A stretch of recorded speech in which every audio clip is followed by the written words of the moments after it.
ಈವರೆಗೆ ತಾನೇ ವಿಶ್ವಗುರು ಅಂತ ಡಂಗೂರ ಸಾರ್ತಿದ್ದಂತಹ ಪ್ರಧಾನಿ ನರೇಂದ್ರ ಮೋದಿ ಈಗ ಮೂಕ ಪ್ರೇಕ್ಷಕರಾಗಿದ್ದಾರೆ. ಭಾರತ ಬಹುತೇಕ ಮೌನ ಪ್ರೇಕ್ಷಕನಂತೆಯೇ ವರ್ತಿಸ್ತಾ ಇದೆ. ಇದರಿಂದಾಗಿ ಭಾರತದ ಬದಲಾಗಿ ಅನರ್ಹವಾದಂತಹ ಪಾಕಿಸ್ತಾನ ವಿಶ್ವಗುರು ಎಂಬಂತೆ ಕಾಣಿಸಿಕೊಳ್ತಾ ಇದೆ. ಪಾಕಿಸ್ತಾನದಂತಹ ದೇಶಕ್ಕೆ ಮಧ್ಯಸ್ಥಿಕೆ ಹಿರಿಮೆ ದೊರೆಯುವುದಾದರೆ ಈ ಹಿಂದೆ ಭಾರತಕ್ಕಿದ್ದಂತಹ ಸ್ಥಾನವನ್ನ PM ಮೋದಿ ಕೆಳಕ್ಕಿಳಿಸಿರುವುದಲ್ಲದೆ ಮತ್ತಿನ್ನೇನು ಹಾಗಾದ್ರೆ? ನಮಸ್ಕಾರ, ಈ ದಿನ .comಗೆ ಸ್ವಾಗತ. ನಾನು ಶ್ರೀರಾಜ್ ಪಕ್ವಾಡಿ. ನಮಗೆಲ್ಲರಿಗೂ ತಿಳಿದಿರುವಂತೆ ಪಾಕಿಸ್ತಾನ ಭಯೋತ್ಪಾದಕತೆಯ ಸಸಿತೋಟ. ತಮ್ಮ ದೇಶ ದಶಕಗಳಿಂದ ಭಯೋತ್ಪಾದನೆಯನ್ನ ಪೋಷಿಸ್ತಾ ಬಂದಿರೋದನ್ನ ಪಾಕಿಸ್ತಾನದ ರಕ್ಷಣಾ ಸಚಿವ ಖವಾಜಾ ಆಸಿಫ್ ಮತ್ತು ಸಂಸದೆ ಶರ್ರಿ ರೆಹಮಾನ್ ಅವರೇ ಬಹಿರಂಗವಾಗಿ ಸಂದರ್ಶನವೊಂದರಲ್ಲಿ ಒಪ್ಪಿಕೊಂಡಿದ್ದಾರೆ. ಇದೀಗ ಅದೇ ಭಯೋತ್ಪಾದನೆಯ ನೆಲೆ ಪಾಕಿಸ್ತಾನಕ್ಕೆ ಶಾಂತಿ ದೂತನ ಪಾತ್ರ ನೀಡಲಾಗಿದೆ. ಈ ನಡುವೆ ಈವರೆಗೆ ತಾನೇ ವಿಶ್ವಗುರು ಅಂತ ಡಂಗೂರ ಸಾರ್ತಿದ್ದಂತಹ ಪ್ರಧಾನಿ ನರೇಂದ್ರ ಮೋದಿ ಮೂಕ ಪ್ರೇಕ್ಷಕರಾಗಿದ್ದಾರೆ. ಮಧ್ಯಪ್ರಾಚ್ಯದಲ್ಲಿ ಇಸ್ರೇಲ್, ಅಮೆರಿಕ ಮತ್ತು ಇರಾನ್ ನಡುವಿನ ಯುದ್ಧ ಜಾಗತಿಕವಾಗಿ ಪರಿಣಾಮ ಬೀರಿದೆ. ಇಂತಹ ಸಂದಿಗ್ಧ ಪರಿಸ್ಥಿತಿಯಲ್ಲಿ ಶಾಂತಿ ಮಾತುಕತೆ ಆರಂಭ ಆಗಿದ್ದು ಅದರ ಮಧ್ಯಸ್ಥಿಕೆಯ ವೇದಿಕೆಯಲ್ಲಿ ಭಾರತ ಕಾಣಿಸಬಹುದು ಅನ್ನುವಂತಹ ನಿರೀಕ್ಷೆ ಹುಟ್ಟಿಸುವಂತಹ ಇಮೇಜನ್ನು ಈವರೆಗೆ ಪ್ರಧಾನಿ ನರೇಂದ್ರ ಮೋದಿ ಸೃಷ್ಟಿಸಿಕೊಳ್ಳುತ್ತಾ ಬಂದವರು.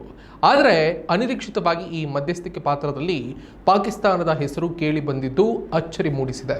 ಪಾಕಿಸ್ತಾನ ದಶಕಗಳಿಂದ ಭಯೋತ್ಪಾದನೆಯ ಪೋಷಕ ರಾಷ್ಟ್ರ ಎನ್ನುವಂತಹ ಹಣೆಪಟ್ಟಿಯನ್ನು ಹೊತ್ತಿರುವಂಥದ್ದು ಮಾತ್ರ ಅಲ್ಲದೆ ಆರ್ಥಿಕವಾಗಿ ದಿವಾಳಿಯ ಅಂಚಿನಲ್ಲಿರುವಂತಹ ದೇಶ, ಆಂತರಿಕವಾಗಿ ಸೇನಾ ಹಿಡಿತದಲ್ಲಿರುವಂತಹ ದೇಶ.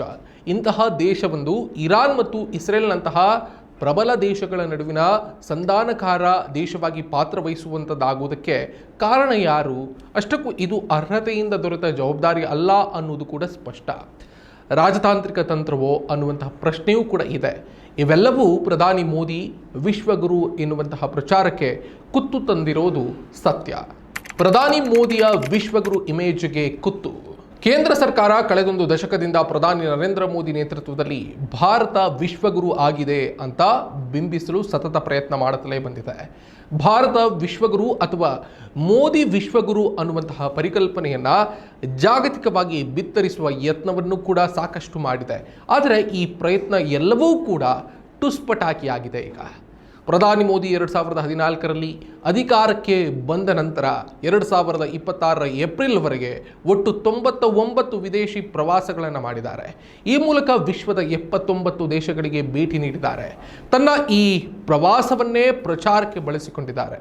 ತನ್ನ ಈ ಪ್ರವಾಸದಿಂದಾಗಿ ಭಾರತವನ್ನು ಜಗತ್ತಿನ ಮಾರ್ಗದರ್ಶಕ ಮತ್ತು ಶಾಂತಿ ಪ್ರವರ್ತಕ ದೇಶವನ್ನಾಗಿಸಿದ್ದೇನೆ ಅನ್ನುವಂತಹ ಪ್ರಚಾರ ಮಾಡಿಸಿಕೊಂಡಿದ್ದಾರೆ. ತನ್ನ ಭಕ್ತರ ಮುಂದೆ ವಿಶ್ವಗುರು ಅನ್ನುವಂತಹ ಇಮೇಜ್ ಗಟ್ಟಿಗೊಳಿಸಲು G20 ಶೃಂಗಸಭೆ ಮತ್ತು ರಷ್ಯಾ ಉಕ್ರೇನ್ ಯುದ್ಧದ ಸಮಯದಲ್ಲಿ ನೀಡಿದಂತಹ ಇದು ಯುದ್ಧದ ಯುಗ ಅಲ್ಲ ಅನ್ನುವಂತಹ ಹೇಳಿಕೆಗಳನ್ನು ಬಳಸಿಕೊಂಡಿದ್ದಾರೆ. ಆ ಎಲ್ಲ ಪ್ರಯತ್ನಗಳು ಈಗ ನೀರ ಮೇಲಿನ ಹೋಮ ಆಗಿದೆ. ಪಾಕಿಸ್ತಾನದಂತಹ ದೇಶಕ್ಕೆ ಮಧ್ಯಸ್ಥಿಕೆ ಹಿರಿಮೆ ದೊರೆಯುವುದಾದರೆ ಈ ಹಿಂದೆ ಭಾರತಕ್ಕಿದ್ದಂತಹ ಸ್ಥಾನವನ್ನೂ ಕೂಡ PM ಮೋದಿ ಕೆಳಕ್ಕಿಳಿಸಿರುವುದಲ್ಲದೆ ಮತ್ತಿನ್ನೇನು? G20 ಶೃಂಗಸಭೆಯ ಸಂದರ್ಭದಲ್ಲಿ ಭಾರತ ಜಾಗತಿಕ ಸವಾಲುಗಳಿಗೆ ಪರಿಹಾರ ನೀಡಲು ಶಕ್ತಿಯಾಗಿ ಹೊರಹೊಮ್ಮುತ್ತಾ ಇದೆ. ನಾವು ಕೇವಲ ಒಂದು ಮಾರುಕಟ್ಟೆಯಲ್ಲ, ಬದಲಿಗೆ ಇಡೀ ವಿಶ್ವದ ಕಲ್ಯಾಣಕ್ಕಾಗಿ ಶ್ರಮಿಸುವಂತಹ ವಿಶ್ವ ಬಂಧು ಮತ್ತು ವಿಶ್ವಗುರು ಆಗುವಂತ ಹೆಜ್ಜೆ ಹಾಕ್ತಾ ಇದ್ದೀವಿ ಅಂತ ಪ್ರಧಾನಿ ಮೋದಿ ಹೇಳ್ಕೊಂಡಿದ್ರು. 2015ರಲ್ಲಿ ಅಮೆರಿಕದ ಸಿಲಿಕಾನ್ ವ್ಯಾಲಿಯಲ್ಲಿ ಸೇರಿದಂತೆ ಈವರೆಗೆ ತಾವು ಹೋದಂತಹ ಬಹುತೇಕ ದೇಶಗಳಲ್ಲಿ ಅನಿವಾಸಿ ಭಾರತೀಯರನ್ನು ಉದ್ದೇಶಿಸಿ 21ನೇ ಶತಮಾನವು ಭಾರತದ್ದಾಗಿದೆ.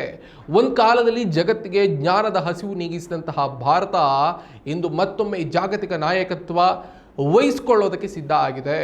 ಭಾರತವು ತನ್ನ ಸಾಂಪ್ರದಾಯಿಕ ಮೌಲ್ಯಗಳು ಮತ್ತು ಆಧುನಿಕ ತಂತ್ರಜ್ಞಾನದ ಸಮನ್ವಯದೊಂದಿಗೆ ವಿಶ್ವಗುರು ಸ್ಥಾನವನ್ನು ಮರಳಿ ಪಡೆಯಲಿದೆ ಅಂತ ಪ್ರಧಾನಿ ಹೇಳಿದರು. ಹೀಗೆ ಹಲವಾರು ಸಂದರ್ಭಗಳಲ್ಲಿ ತನ್ನ ನೇತೃತ್ವದಲ್ಲಿ ಭಾರತ ವಿಶ್ವಗುರು ಅಂತ ನಗಾರಿ ಬಾರಿಸ್ತಾ ಬಂದವರು ನಮ್ಮ ಪ್ರಧಾನಿ ನರೇಂದ್ರ ಮೋದಿ. ಆದರೆ ಈಗ ವಾಸ್ತವದಲ್ಲಿ ನಡೀತಾ ಇರೋದೇನು ಹಾಗಾದರೆ?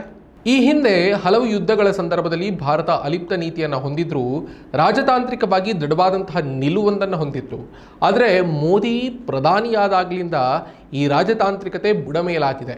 ಮಧ್ಯಪ್ರಾಚ್ಯದ ಬಿಕ್ಕಟ್ಟಿನಲ್ಲಿ ಭಾರತ ಬಹುತೇಕ ಮೌನ ಪ್ರೇಕ್ಷಕನಂತೆಯೇ ವರ್ತಿಸ್ತಾ ಇದೆ. ಇದರಿಂದಾಗಿ ಭಾರತದ ಬದಲಾಗಿ ಅನರ್ಹವಾದಂತಹ ಪಾಕಿಸ್ತಾನ ವಿಶ್ವಗುರು ಎನ್ನುವ ಹಾಗೆ ಕಾಣಿಸಿಕೊಳ್ತಾ ಇದೆ. ಇದು ಭಾರತದ ವಿದೇಶಾಂಗ ನೀತಿಯ ವೈಫಲ್ಯವೇ ಅಥವಾ ತಾಂತ್ರಿಕ ಹಿನ್ನಡೆ ಅಲ್ವೇ ಅನ್ನುವ ಪ್ರಶ್ನೆಯನ್ನು ನಾವೀಗ ಕೇಳಲೇಬೇಕಾಗಿದೆ. ಒಟ್ಟಾರೆಯಾಗಿ ಅಂತಾರಾಷ್ಟ್ರೀಯ ರಾಜಕೀಯದಲ್ಲಿ ಯಾವುದೇ ದೇಶದ ಸ್ಥಾನವು ಕೇವಲ ಪದಗುಚ್ಛಗಳ ಪ್ರಯೋಗ, ಪ್ರಚಾರದಿಂದ ನಿರ್ಧಾರ ಆಗುವುದಲ್ಲ. ಅದು ಬದಲಾಗಿ ಪ್ರಭಾವಶಾಲಿ ಕ್ರಮಗಳಿಂದ ನಿರ್ಧಾರ ಆಗ್ತದೆ ಅನ್ನೋದು ಸ್ಪಷ್ಟ. ಪಾಕಿಸ್ತಾನ ಶಾಂತಿ ದೂತನ ಮುಖವಾಡ ಧರಿಸಿರೋದು ಭಾರತಕ್ಕೆ ಖಂಡಿತವಾಗಿಯೂ ಎಚ್ಚರಿಕೆಯ ಗಂಟೆ. ಕೇವಲ ವಿಶ್ವಗುರು ಎಂಬ ಬಿರುದುಗಳನ್ನು ತಮಗೆ ತಾವೇ ಇಟ್ಟುಕೊಂಡು ಹೊತ್ತು ತಿರುಗ್ತಾ ಇರುವುದಕ್ಕಿಂತ ಜಾಗತಿಕ ಬಿಕ್ಕಟ್ಟುಗಳ ಸಮಯದಲ್ಲಿ ನಿರ್ಣಾಯಕ ಪಾತ್ರ ವಹಿಸಿ ಸ್ಥಾನವನ್ನು ಸಾಬೀತುಪಡಿಸಿಕೊಳ್ಳುವುದು ತುರ್ತು ಅಗತ್ಯ ಇದೆ ಅಲ್ವೇ ಅನ್ನುವ ಪ್ರಶ್ನೆಯನ್ನು ಬಹುಶಃ ಮೋದಿ ಭಕ್ತರು ಮೋದಿ ಮಾಡಿಕೊಳ್ಬೇಕಾಗಿದೆ. ಇದಾಗಿತ್ತು ಈ ಹೊತ್ತಿನ ವಿಶೇಷ. ಮತ್ತಷ್ಟು ಸುದ್ದಿ ಮತ್ತು ಮಾಹಿತಿಗಾಗಿ ನೋಡ್ತಾ ಇರಿ ಈದಿನ.com. ನಮಸ್ಕಾರ. ಮತ್ತಷ್ಟು ವಿಶೇಷ ವಿಡಿಯೋಗಳನ್ನು ನೋಡಲು ಮತ್ತು ಹೊಸ ವಿಡಿಯೋಗಳ ಬಗ್ಗೆ ತಿಳಿಯಲು ಈದಿನ.com ಯೂಟ್ಯೂಬ್ ಚಾನೆಲ್ ಸಬ್ಸ್ಕ್ರೈಬ್ ಮಾಡಿ ಮತ್ತು ಬೆಲ್ ಐಕಾನ್ ಕ್ಲಿಕ್ ಮಾಡಿ.